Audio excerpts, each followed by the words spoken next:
Please, don't pull it, she begged. The rancher did, and his blood ran cold. The wind howled across the barren plains as dusk settled, painting the sky with the dying embers of the sun. Dust curled around the two riders as they galloped toward the ranch house. The woman slumped over her horse, blood darkening the back of her dress. The man behind her, rugged and desperate, urged his stallion faster. Each hoofbeat echoed like a dying heartbeat in the vast emptiness.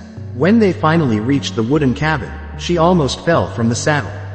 He caught her before she hit the ground, his arms trembling not from effort, but from fear.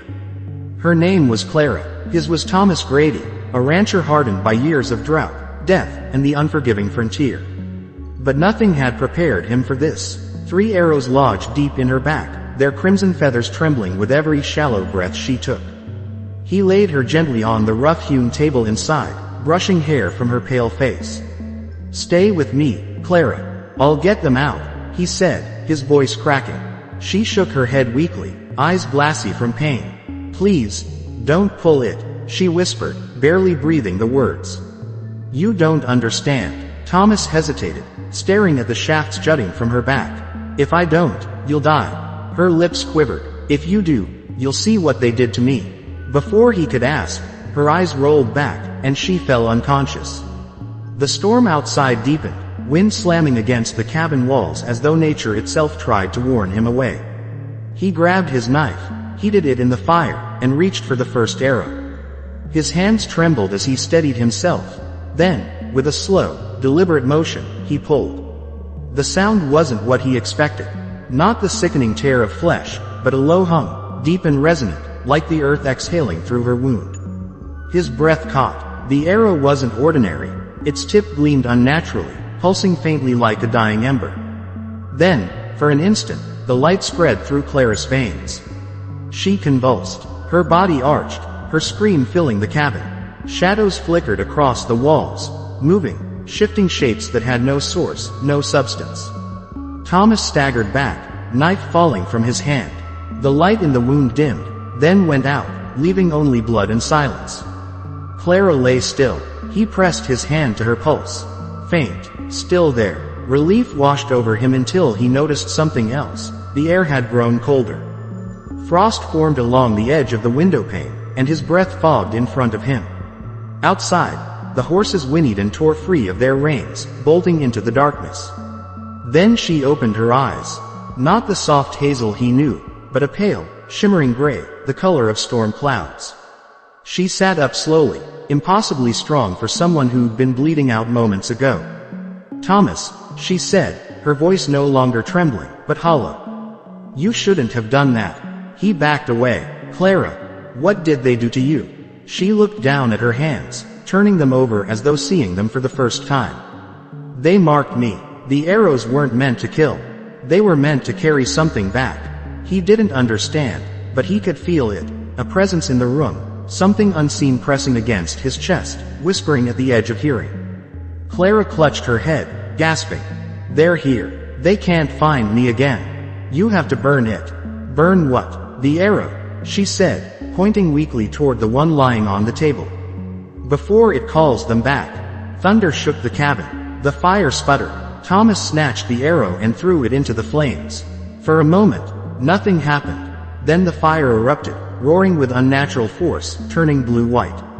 The shadows on the wall came alive, twisting into forms that were almost human, almost familiar. Clara screamed again, clutching at her chest as her veins glowed faintly beneath her skin. "Thomas, listen to me," she gasped.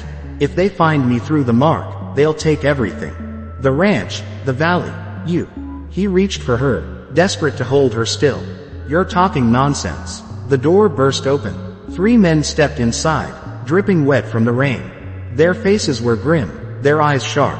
The one in front, older, hard-eyed, looked straight at Clara and said, "We told you what would happen if you tried to run." Thomas moved between them and Clara, gun drawn. "Who the hell are you?" The older man tilted his hat back. "We're the ones who sent her back to you. We didn't think you'd be fool enough to pull them out." Thomas's hand shook. "You're saying you did this to her?" The man nodded. "Those arrows weren't poison, rancher. They were seals, to keep what's inside her from getting out. Before Thomas could react, Clara doubled over. The air around her shimmered, the same low hum filling the room. The men raised their weapons, but it was too late. The hum turned into a deafening pulse that cracked the wooden beams.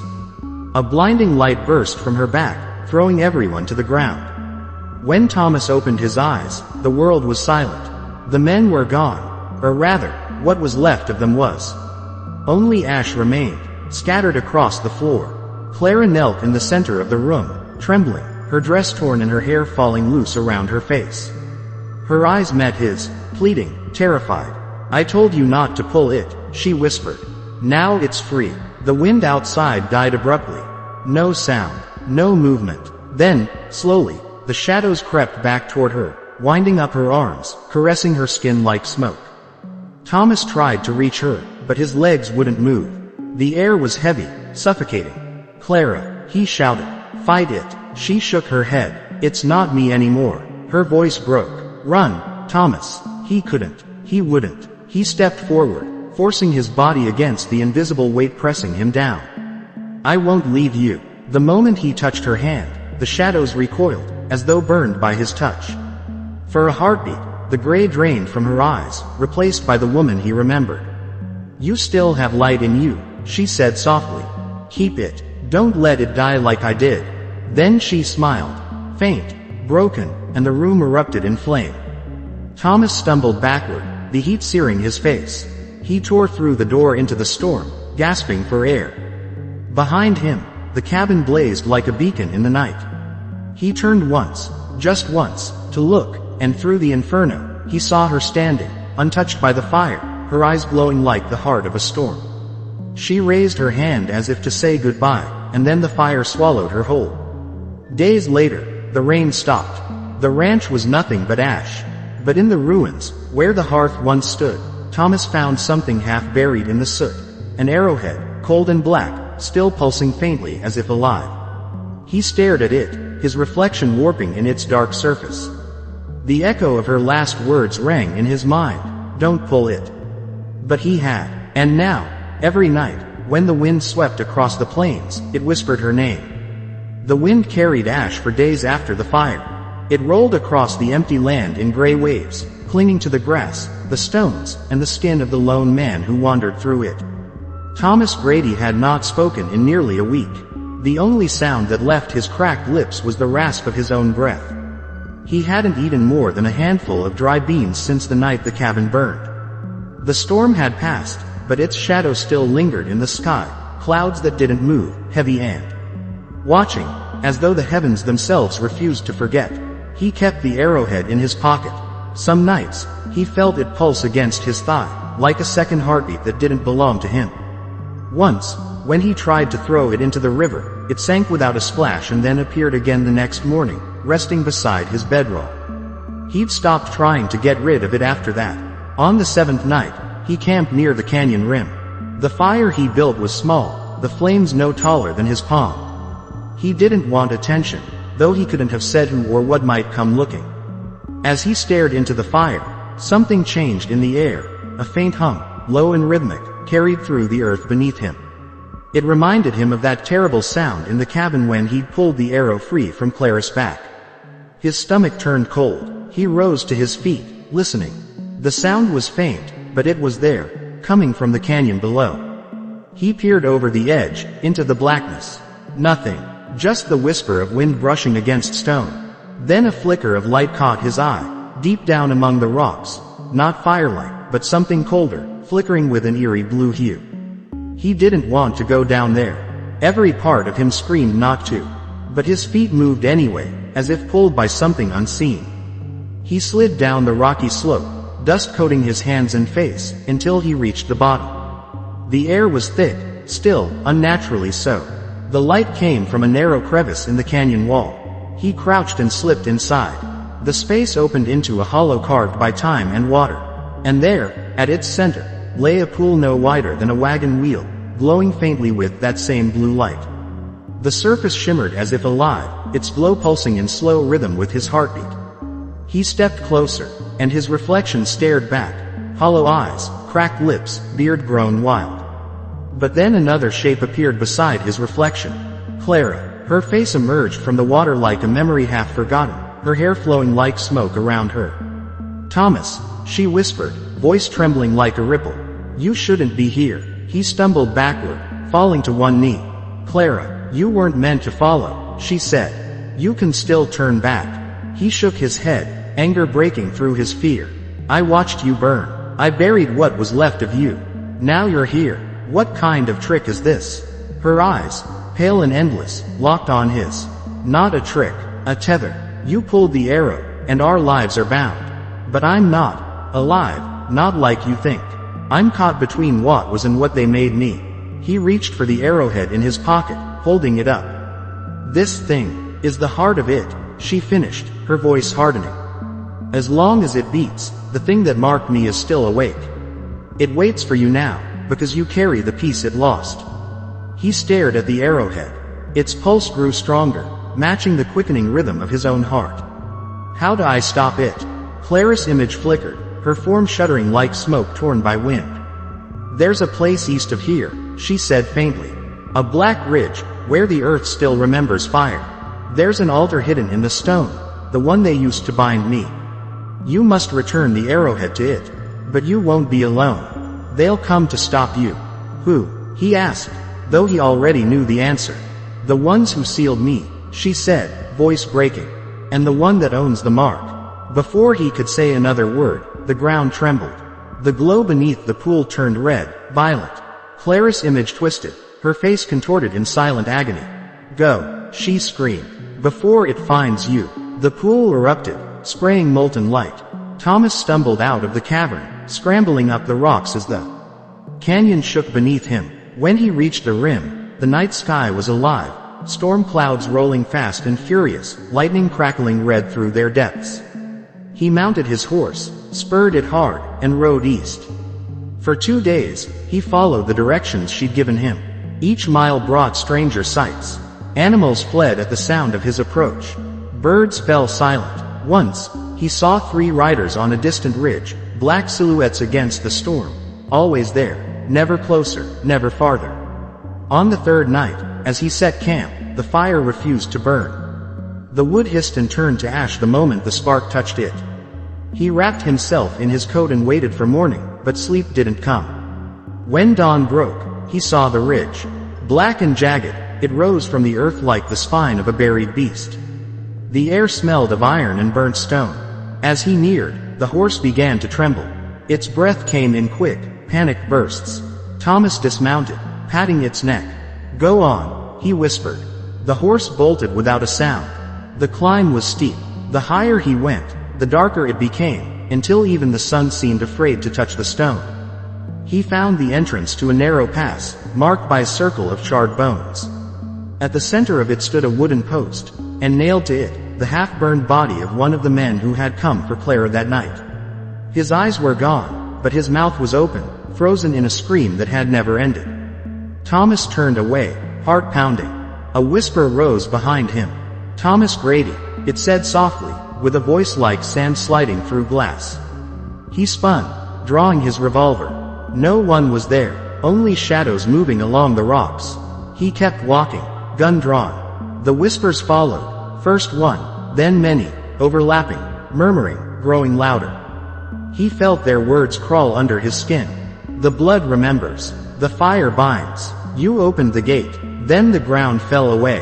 He tumbled down a slope into a wide hollow. The walls glowed faintly red, and at its center stood the altar Clara had spoken of, a block of black stone, smooth and wet as oil. Carved into its surface were runes that pulsed faintly like veins beneath skin. He approached, the arrowhead burning in his hand now. He could feel it trying to move, like something alive, straining toward the altar. "If this ends it," he muttered, "then so be it." He reached out, but before he could place it down, a voice stopped him. "Don't." He turned. Out of the shadows stepped a figure in a long black coat, hat pulled low. The stranger's face was lined and weathered, but his eyes were sharp, cold and familiar. "I told you to leave the arrows alone, Grady," the man said. Thomas recognized him at once, the leader of the 3 who had come for Clara. "You," he hissed, raising his gun. "You did this to her." The man didn't flinch. "We tried to save her. You undid it. He took a step closer. If you place that stone on the altar, it'll wake the thing she kept sealed. It'll finish what it started the night you pulled that arrow. Thomas's jaw tightened. Then tell me what it is. The man's expression darkened. It's older than this land. Older than men. The tribes knew it as the Hollow One, the hunger that crawled from the earth when the stars fell. It feeds on what's left after pain. She was chosen to carry it, to keep it bound by her blood. And when you took the arrow out, you tore open its cage. Thomas shook his head. You're saying she was meant to suffer forever. She was meant to keep the rest of us alive, the man said quietly. But he didn't finish. The earth groaned, and a crack split the altar down the middle. Black smoke poured out, thick and cold, crawling across the ground. Thomas stepped back, choking. The other man drew a blade from his belt, one etched with the same runes as the altar. Get behind me, he shouted. It's too late to stop it, but maybe we can hold it. The smoke thickened, rising higher, taking shape, a massive figure with no form, only eyes like burning coals and a mouth that opened to nothing. Its voice wasn't sound but thought, pressing into their minds, ancient and furious. You broke the seal. Thomas fired his revolver, bullets tearing through shadow, vanishing. The man with the blade lunged, slicing through the darkness. Each strike scattered it, but more gathered, swirling faster. The altar split apart completely, a roar shaking the hollow. Then, from the heart of the storm, Clara's voice rang out. Thomas. He turned, and there she was, or what was left of her. Her body glowed faintly, half light, half ash, her eyes burning with that same storm-gray fire. You have to finish it, she said, reaching toward him. It's bound to me. Only blood can seal it again. The man with the blade shouted, Don't listen. It wants you to open the way. But Thomas saw something in her eyes, not malice, but sorrow. He dropped the gun, stepped toward her. Tell me what to do. She smiled faintly. You already know. He looked down at the arrowhead, now burning red hot in his hand. He understood. It wasn't meant to be placed on the altar. It was meant to be buried, in flesh, in sacrifice. If I do this, you'll free me, she whispered. The shadow roared, towering above them, its tendrils sweeping across the hollow. The man with the blade charged again, but the darkness swallowed him whole. Thomas barely heard his scream before it was cut off. Clara stepped closer. The glow of her body flickered. Do it, Thomas, before it takes you too. He raised the arrowhead. I'm sorry, he whispered. She reached up, her hand against his cheek. You were always meant to be the one. He drove the arrowhead into her chest. It exploded. White, blinding, pure. The ground split beneath them, swallowing the altar, the smoke, the hollow. Thomas fell, weightless, through a storm of flame and shadow. He saw Clara's face above him, peaceful at last, before everything went black. When he awoke, the world was quiet. He lay in a field of ash beneath a pale morning sky. The ridge was gone, leveled, as though it had never existed. The arrowhead was nowhere to be found. His hands were clean, no burns, no blood. For the first time in weeks, he felt still, empty. He walked for hours before finding the road. A wagon passed, its driver an old man who stopped and offered him water. Thomas climbed aboard silently. The old man studied him for a while before saying, You from around here? Used to be, Thomas said. His voice was hoarse. Looks like you've been through hell, the man muttered. They say there was fire in the hills last night. Saw it from 10 miles out. Whole sky lit up red. Thomas didn't answer. His hand brushed his coat pocket, and froze. There was something there. He reached in slowly, expecting nothing. But when his fingers closed around it, his breath caught. The arrowhead, cold now, silent. He held it in his palm, staring at its black surface. For a moment, he thought he saw her reflection, Clara, smiling faintly. Then it faded, and only his own hollow face remained. That night, he couldn't sleep. The road stretched endlessly ahead, the sky dark and starless. He thought of the ranch, the cabin, her laughter before all this began. He wondered if it had been worth it, saving her, losing her, setting something ancient free. Then, just before dawn, the arrowhead pulsed once. Faint, but real. Thomas stared at it, feeling his heartbeat slow, matching its rhythm. Somewhere, deep in the wind, he thought he heard her whisper, not in warning, but in promise. "You'll find me again, when the fire comes back." And as the first light of day broke across the land, Thomas Grady rode east once more, toward the rising sun, with the shadow of what he'd done following silently behind him. Thomas rode east until the road disappeared. The wagon and its driver had long vanished behind him, swallowed by the vast horizon. Dust rose in thin spirals as the sun sank low, and every shadow on the plain seemed to reach for him. He hadn't slept since the arrowhead pulsed that last time. Its faint glow kept him awake, whispering with the rhythm of his heartbeat. He could no longer tell which pulse belonged to him and which belonged to it. He camped near a dry riverbed that night, but no fire would stay lit. The wood he gathered turned damp the moment he struck a spark. The cold crept in early, as if the land itself had forgotten warmth. He wrapped his coat tighter and sat in silence, listening to the world breathe. Far in the distance, thunder rolled, not the sound of a storm, but something deeper, older. When dawn came, the horizon was strange. The sky burned a copper hue, the air thick as if filled with ash. His horse refused to move at first, shuddering beneath him, but Thomas pressed on. He followed the empty trail until the ground shifted from sand to black rock. He had seen this place once before, not with his eyes, but in the haze between dreams. Clara had spoken of it when she begged him not to pull the arrow. She said there was a gate. He hadn't understood then. Now he did. The ground cracked under his boots as he dismounted. The horse snorted, restless, its breath visible despite the heat. A circle of stones lay ahead, half buried in soot, each carved with runes that pulsed faintly when he stepped near. The air around it shimmered, bending light. He knelt and placed the arrowhead in the center. The instant it touched the stone, the ground trembled. The carvings flared to life, bleeding red across the surface. Wind rose from nowhere, spinning in a silent funnel that carried whispers with it, voices overlapping, pleading, calling his name. He gritted his teeth and stood firm. Then came her voice, "Thomas." He turned, heart leaping. She stood just beyond the circle, her figure faint but real. Her dress was clean, her face unscarred, Clara, as she had been before the blood and fire. She smiled, but it was a sad, distant thing. "You found it," she said softly. He took a step toward her. "You told me I'd find you again." "You shouldn't have," she replied. "Some things are meant to stay buried. But I knew you wouldn't let go." He tried to speak, but the ground shuddered again. Cracks spread outward, glowing from within.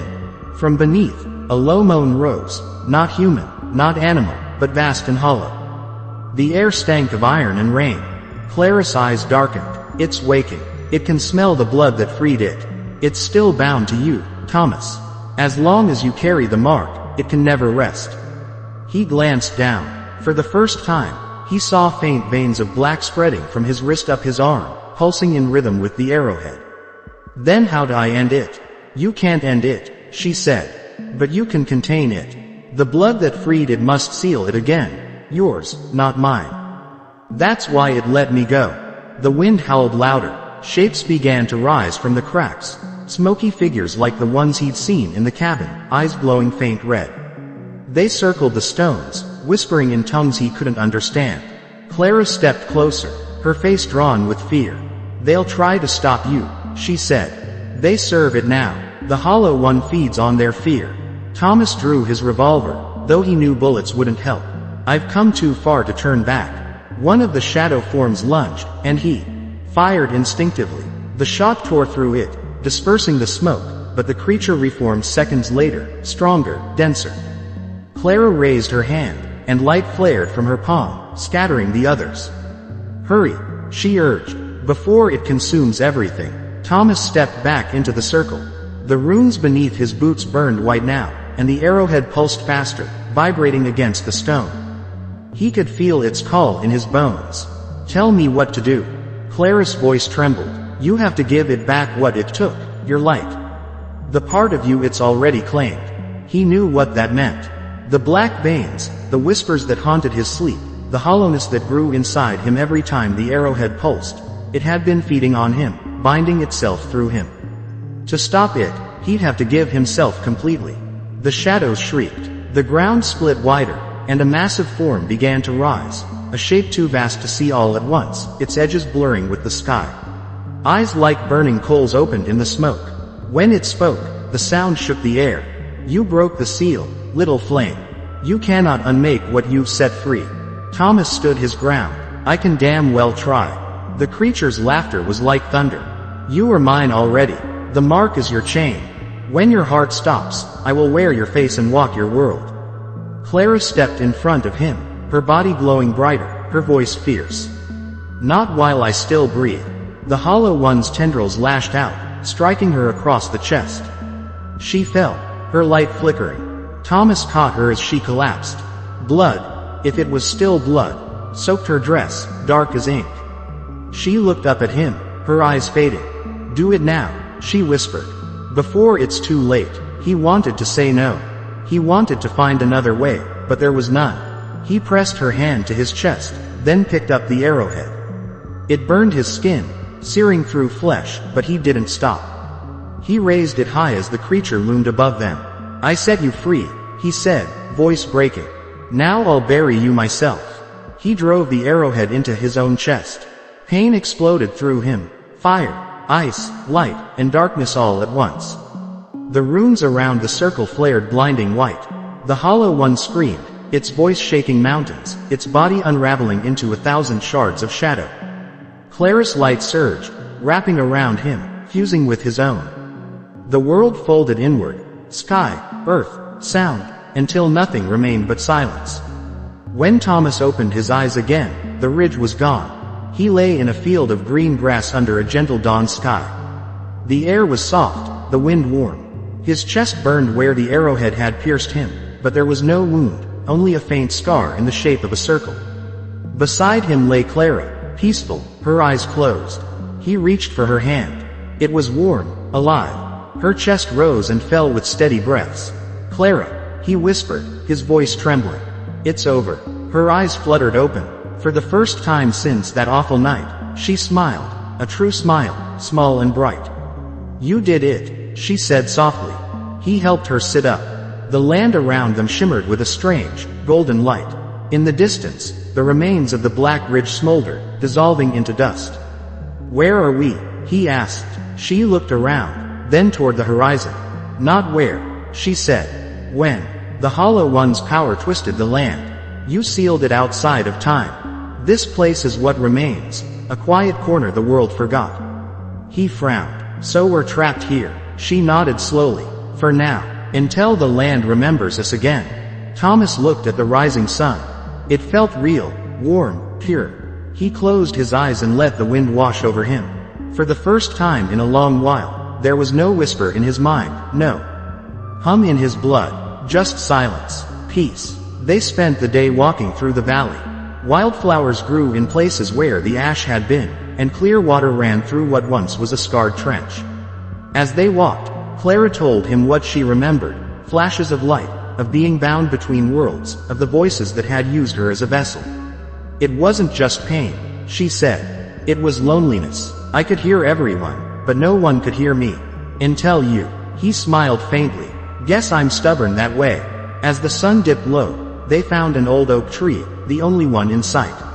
Its branches stretched wide, leaves glowing faint gold in the fading light. Thomas sat beneath it, Clara resting her head on his shoulder. For a while, neither spoke. Then she said quietly, "Do you feel it?" The heartbeat. He listened. The ground beneath them throbbed faintly, a deep, steady rhythm. "Yeah," he said. "Feels alive." "It's not the Hollow One," she said. "It's the earth healing. You gave it part of your life. It's breathing again." He nodded slowly. "Then it was worth it." Night fell gently. The stars came out one by one, bright and sharp. They lay beneath them, hand in hand, until sleep took them both. When Thomas woke, dawn had come again, but something was different. The air was heavy, still. Clara was gone. Only her shawl lay folded beside him, her scent still clinging to it. Panic rose in his chest, but then he saw footprints leading toward the horizon. He followed. The prints led him to a hill where the oak stood alone against the morning sky. Clara was there, standing at the crest, her dress catching the light like silk. She turned as he approached, her face calm. "It's time," she said. "For what? For me to go?" He shook his head. "No, we can stay here. The world's at peace now. We can build something again." She stepped closer, cupping his face in her hands. "You gave your life to seal the Hollow One. This world is what your soul built, a place of rest. But I'm not meant to stay here. I was tied to its curse. When you freed me, it set me loose." Tears filled his eyes. "Then take me with you." She smiled, brushing her thumb across his cheek. "You already are with me. Every heartbeat, every breath I take, it's yours too. You gave me back my life." He tried to speak, but the words caught in his throat. She leaned forward and kissed him, soft, gentle, and endless. When she pulled away, her body shimmered like light on water. "When the fire comes back," she whispered, "I'll be waiting." Then she was gone. The air shimmered, and the hill was empty. Thomas sank to his knees, the wind moving softly through the grass. For a long time, he stayed there, watching the sky. The arrowhead scar on his chest glowed faintly, then faded. The hum that had haunted him was gone. He rose slowly, looking around at the valley. It was quiet, peaceful. He could feel her presence still. Not in voice, not in form, but in the warmth of the wind and the rhythm of the earth beneath his boots. He built a small cabin beneath the oak. Seasons passed, though he wasn't sure time worked the same here. Grass turned gold and green again. He hunted, fished, lived simply. At night, he'd sit on the porch, watching the stars and listening to that heartbeat of the land. Sometimes, when the wind blew just right, he heard her laughter, faint but real. Years later, or maybe centuries, it was hard to tell, the valley began to fade. The edges blurred, like a dream unraveling. Thomas felt it before he saw it, the pull of something vast beyond the horizon. He stood beneath the oak one last time, his hands resting on its bark.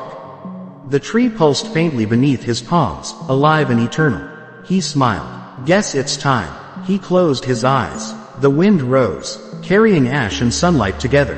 His body dissolved into light, spreading across the valley, merging with the soil, the grass, the air. And somewhere, far away, in the world of men, a young rancher awoke in his cabin to the sound of thunder. He stepped outside and saw a storm rolling in from the east, red lightning flashing across the sky. He knelt to pick up something half buried in the dirt, an arrowhead, black and smooth, cool to the touch. It pulsed once, faintly. Then, as the wind howled across the plains, a voice whispered through the rain, not of warning this time, but of memory. "Please, don't pull it." The rancher turned the arrowhead in his hand, frowning. The pulse faded, and the sky cleared. But deep in the soil beneath his boots, something old stirred, not with hunger, but with remembrance. And in a quiet place beyond time, where the oak still grew and the wind still sang, two souls watched the world turn once more, bound not by curse or shadow, but by the light they had left behind. Thank you so much for watching this story till the very end. Your support means more than words can ever say. If you felt the depth of this journey, don't forget to give it a like, share it with someone who needs it, and most importantly, subscribe to the channel. Together, we'll keep bringing powerful stories to life, and your presence here makes all the difference.